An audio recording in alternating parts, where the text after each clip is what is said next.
Reflecting the religion of their ancestors, members of the Promised Land Community Club begin each meeting at the old church with prayer and a song of faith.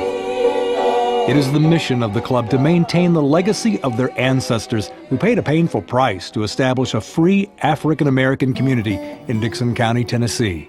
The community was settled shortly after the Civil War, and many of those who came to live in this community came from the Cumberland Furnace. A lot of them had been slaves. Among the founders of Promised Land were two brothers who suffered the bonds of slavery before risking their lives in a fight for their own freedom as soldiers in the USCT, United States Colored Troops. Arch Nesbitt was a part of the 13th Infantry, and that was the infantry that built the railroad from the Kingston Spring to New Johnsonville. And of course, the railway was so important to the Civil War. John was in the service. His duty was heavy artillery. He was the one who fired the cannon.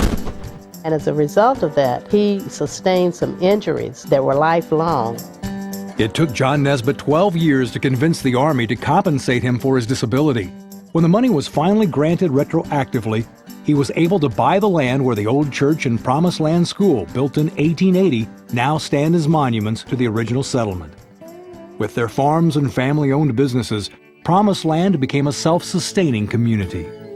Right after slavery, one of the things that I see as a value system within the community was education. The community originally supported the school themselves. Churches actually hired the teachers and they paid them. The World Wars caused a migration to the north for jobs. The school closed in 1957 when only 8 families were left in the community. But today, several of those who moved away have come back home. To them, Promised Land represents a precious heritage they pray will never be lost. The Lord has really blessed us to be in Promised Land. It's important to hold on to and preserve this legacy for our children and for our children's children to know where they came from.